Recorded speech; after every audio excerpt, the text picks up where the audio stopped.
Mike is like a snake. He'll pop out on you. He get there too quick. But if you charge him, you're gonna smother everything because everything he push off his legs. He push off his legs so he too close. Like this, but if you give him room, I mean, everybody get knocked out going backwards. Like this, you give him room, you're gonna be messed up. Exactly, Mike. Beautiful. Yes, just like that, Mike Tyson. Excellent, Mike. Excellent, Mike. Well, you break him. Unpredictable. Exactly, Mike. Beautiful roll, Mike. Excellent. Excellent. Complete game. Complete game. Beautiful game. Complete. There's nothing to say. You're complete. Better and better every single day. His defense, his power, his speed, his endurance. Today he put everything together, the conditioning, everything that he need to put a great show. Evander Holyfield analyzed. Stop everything, because when Evander Holyfield starts breaking down a hypothetical Mike Tyson versus Floyd Mayweather fight, that is not casual commentary. That is a legend opening a vault. This is a man who has shared the ring with Tyson, felt the pressure, survived the chaos, and now he is calmly dissecting what would happen if raw heavyweight destruction collided with defensive perfection. This is not fantasy matchmaking for clicks. This feels like inside knowledge slipping out in real time. Holyfield did not laugh it off or brush it aside. He analyzed it with that steady, battle-tested tone that says he understands exactly how dangerous this conversation is. And suddenly, a dream fight that sounded impossible starts feeling explosive. Because let's be honest, Tyson versus Mayweather is not just a bout. It is intimidation versus intelligence. It is knockout power versus untouchable precision. It is a wrecking ball trying to hit a ghost. And when Holyfield weighs in, every word carries gravity. This makes celebrity feuds look like playground arguments. This is legacy on legacy pressure. If what Holyfield hinted at is even close to accurate, then somebody's aura just got questioned. And the boxing world is officially on edge. The moment Evander Holyfield leaned into this breakdown, the energy shifted from barbershop fantasy to serious boxing autopsy. This was not a promoter hyping a payday. This was a former undisputed champion, calmly unpacking what happens when two completely different fighting philosophies collide. And when Holyfield speaks on Tyson, it carries weight because he has lived through the storm. Not just watched it from ringside, he made one thing crystal clear without screaming it. Tyson's power is not nostalgia. It is not highlight reel exaggeration. It is blunt force reality. When Tyson steps forward, he does not simply throw punches, he compresses space. He forces opponents into survival mode before the first clean shot even lands. Holyfield emphasized that intimidation is a weapon, and Tyson mastered it like a science. But then he pivoted toward Mayweather. And that pivot is where the tension exploded. Because Floyd is not built on fear. He is built on control. He does not rush chaos. He studies it. Mayweather's defense is not flashy for entertainment. It is strategic insulation. He turns aggression into overextension and overextension into embarrassment. Holyfield did not disrespect Floyd's craft. In fact, he acknowledged that Mayweather's ring IQ is on another level. He spoke about Floyd's ability to read patterns mid-fight, adjust timing, and neutralize threats before they fully develop. That is not just skill. That is discipline refined over decades. And when Holyfield recognizes that, fans listen closely. The controversy started bubbling the second weight classes entered the conversation. Critics argued that a heavyweight punch against a smaller defensive technician is not a fair hypothetical. Supporters countered that greatness transcends size when technique is elite.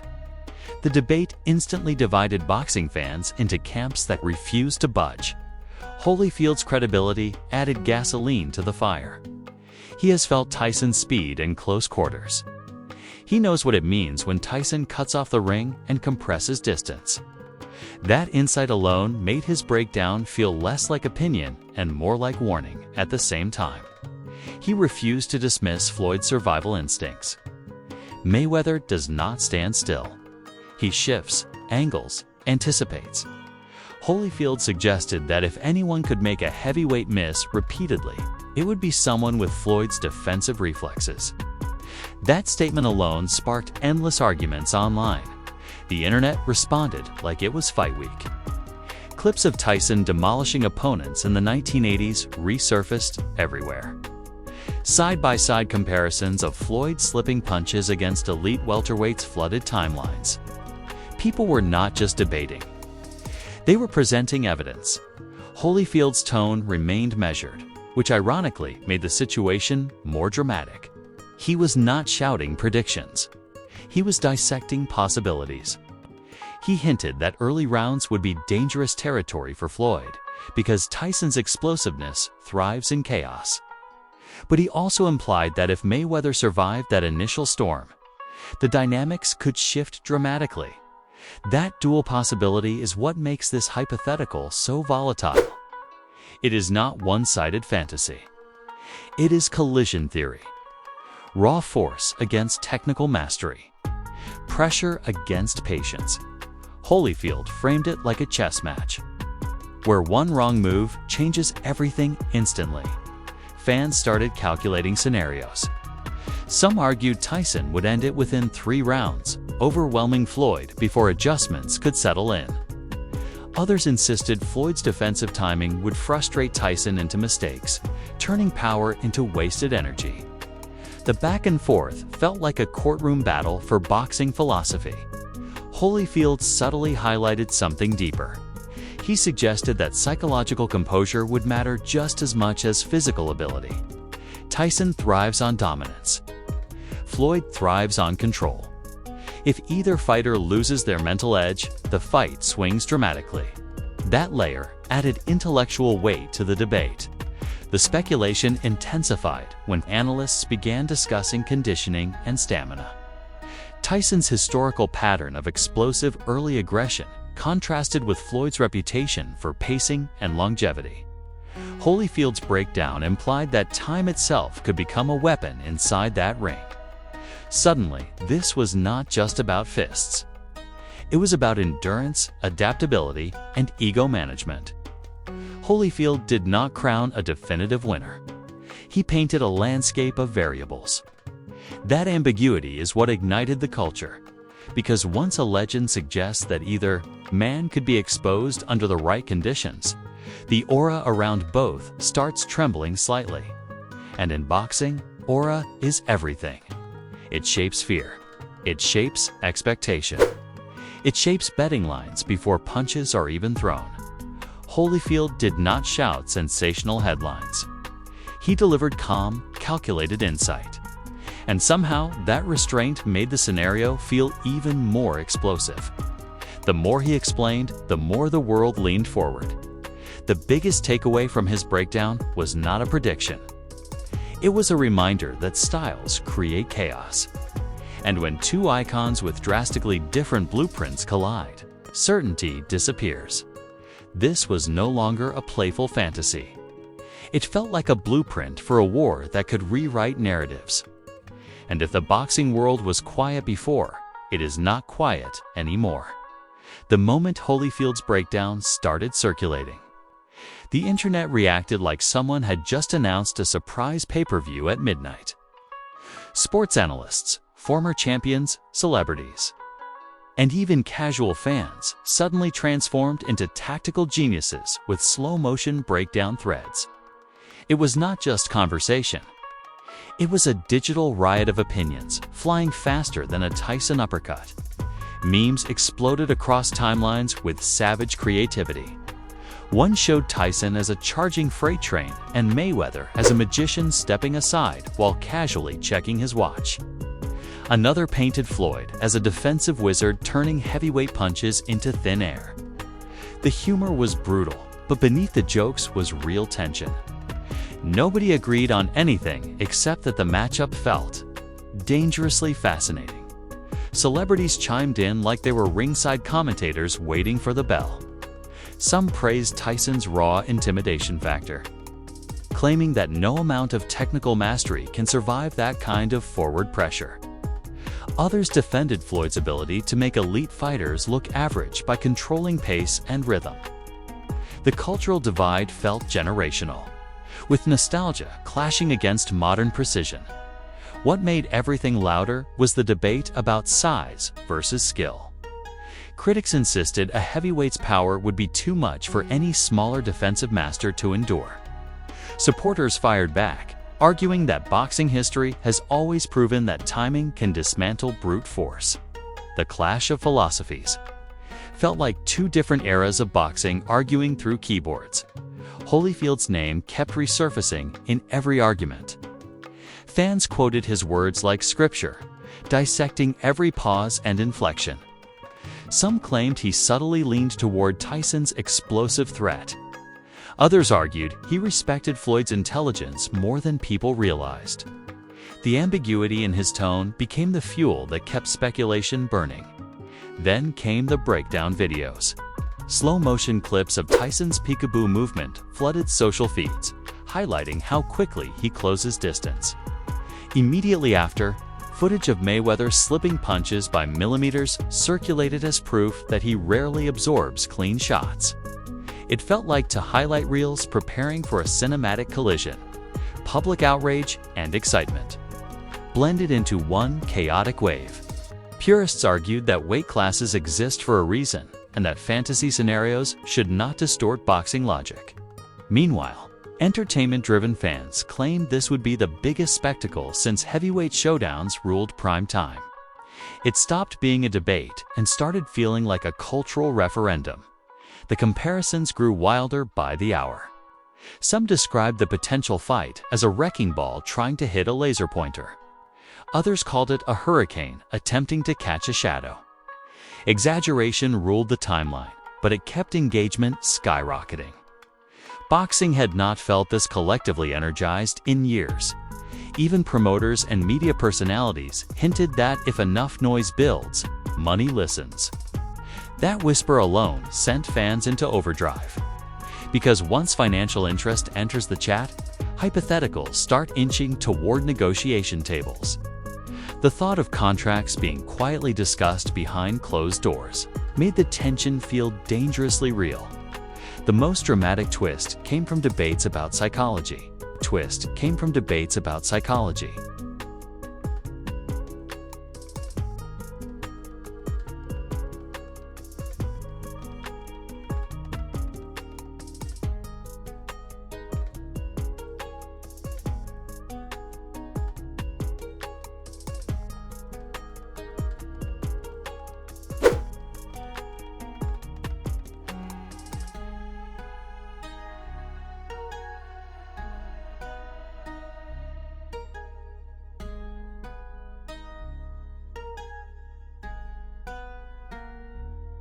Tyson's aura historically intimidates opponents before gloves even touch.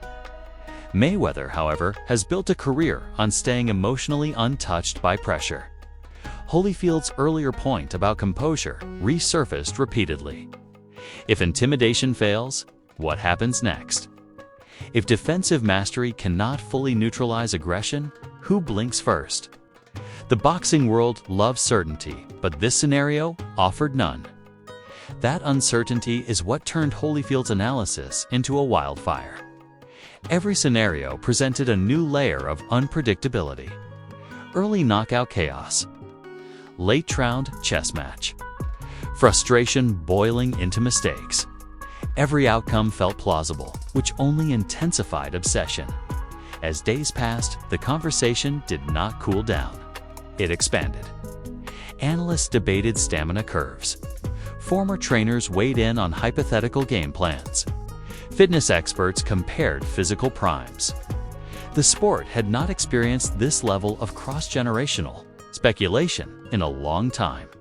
Holyfield's calm voice started echoing louder in retrospect. His refusal to sensationalize, ironically, made the fight feel monumental. He framed it as collision theory, not hype.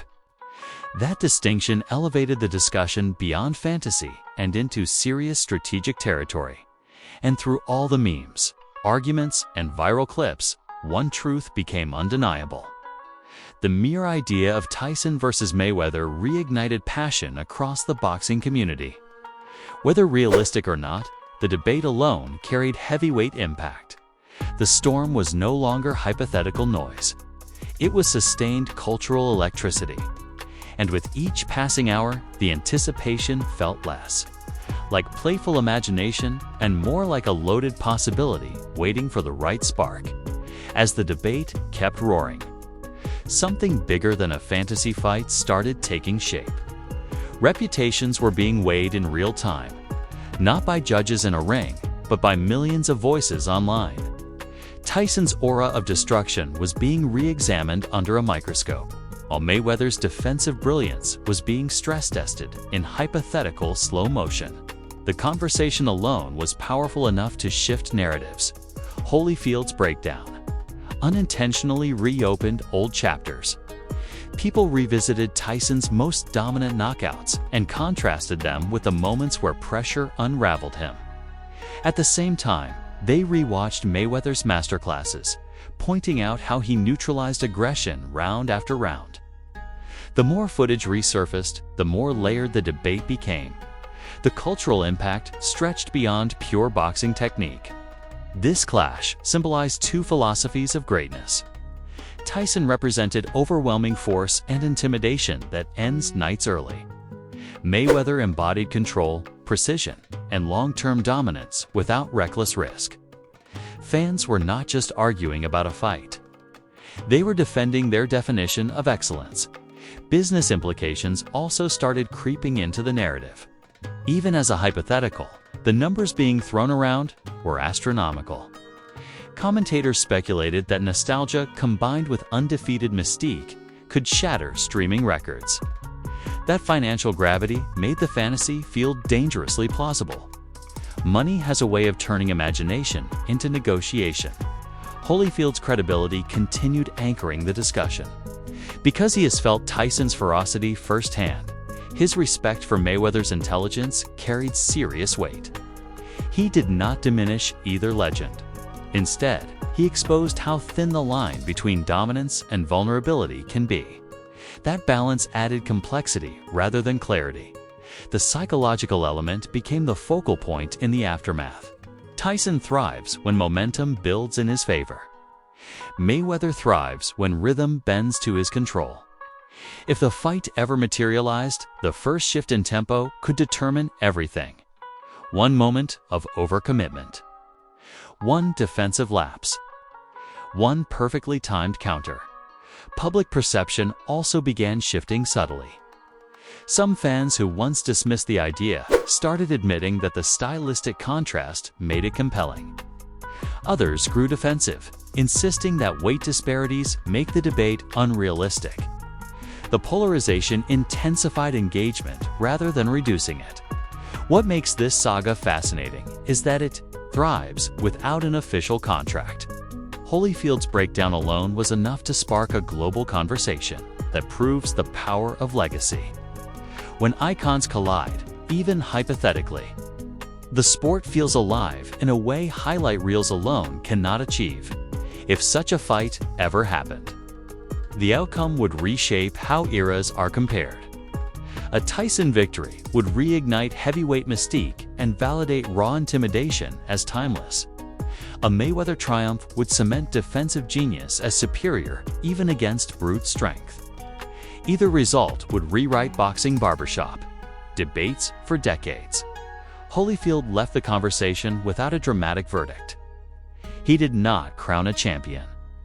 He exposed possibilities. And that open-ended tension is what keeps the culture hooked. Because unanswered questions are more powerful than tidy conclusions. The aftermath is not quiet. It is simmering. Analysts are still breaking down angles. Fans are still revisiting footage. The boxing world feels charged, as if waiting for a spark that may or may not arrive. And here is the real twist. Even if the fight never happens, the debate itself has already created impact. It reignited generational pride. It reminded fans why contrasting styles create magic. It proved that when legends speak, the sport listens. Holyfield did not just analyze a matchup. He reminded everyone that boxing's greatest battles are not only fought with fists. They are fought with narratives, philosophies, and the thin edge between fear and finesse. And as long as that edge exists, this debate will refuse to fade quietly. Now I need you in the corner with me because this debate is not cooling off anytime soon. If Tyson's raw, bone-rattling power crashes into Mayweather's defensive genius, who walks out with their legacy untouched? Do not give me safe answers. I want round-by-round predictions, strategy breakdowns, and bold takes that would survive a press conference. If this breakdown hit harder than a body shot in the 5th round, smash that like button like it owes you championship money. Drop your verdict in the comments and tell me exactly how it ends. Early knockout chaos or 12 rounds of tactical humiliation? Pick a side and stand on it. Subscribe if you want analysis that goes deeper than highlight reels and louder than pre-fight trash talk. Turn on notifications because if this fantasy ever turns into contracts and gloves touching center ring, you're dissecting every second of it. This is not gossip. This is legacy talk. And over here at Punch Press, we break down giants without flinching. Stay sharp, stay loud, and remember, in boxing, one punch can change history. One punch can change history.